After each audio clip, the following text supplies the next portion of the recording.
नमस्कार, अभिजित भारतमधून मी रोशनी लोखंडे आणि आपण बघत आहात ARIPL प्रस्तुत न्यूज वाइब्स। नागपूर महानगरपालिकेकडून किमान वेतन न देणाऱ्या कंपनी विरोधात कारवाईची तयारी सुरू झाली आहे।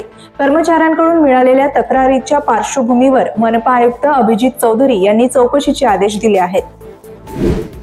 पालघर जिल्ह्यातील तारापूर MIDC परिसरात असलेल्या मेलोडी फार्मा प्रायव्हेट लिमिटेड कंपनीत वायू गळतीची भीषण घटना घडली आहे। या दुर्घटनेत 4 कामगारांचा मृत्यू झाल्याची माहिती समोर आली आहे। घटनास्थळी प्रशासन आणि आपत्कालीन पथक पोहोचले असून अधिक तपास सुरू आहे।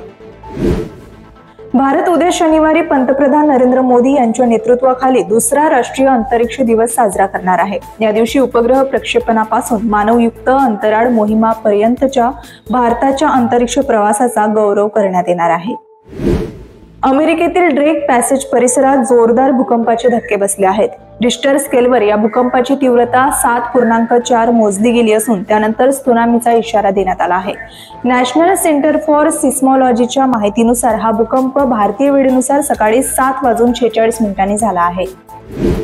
पंजाबी चित्रपट सृष्टीतून एक अतिशय दुःखद बातमी समोर आली आहे। प्रसिद्ध विनोदी कलाकार जसविंदर भल्ला यांचे निधन झाले आहे। त्यांनी आज सकाळी वयाच्या 65व्या वर्षी अखेरचा श्वास घेतला। 23 ऑगस्ट रोजी दुपारी मोहालीतील बलोंगी स्मशानभूमीत त्यांचे अंतिम संस्कार केले जाणार आहे।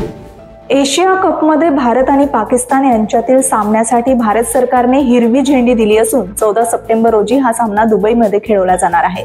पहलगाम हल्ल्यानंतर भारत आणि पाकिस्तान या दोन्ही देशांमध्ये तणाव असल्यामुळे सामना होणार की नाही याबाबत संभ्रम होता। मात्र आता क्रीडा मंत्रालयाने अधिकृत परवानगी दिल्याने सामना निश्चित झाला आहे। देश आणि दुनियेतील विविध घडामोडींचा आढावा आपण घेतला। पुन्हा भेटूया नवीन घडामोडींसह। तोपर्यंत अपडेटेड रहा आणि बघत रहा अभिजित भारत। अभिजित भारत, पहुंचे हर खबर तक।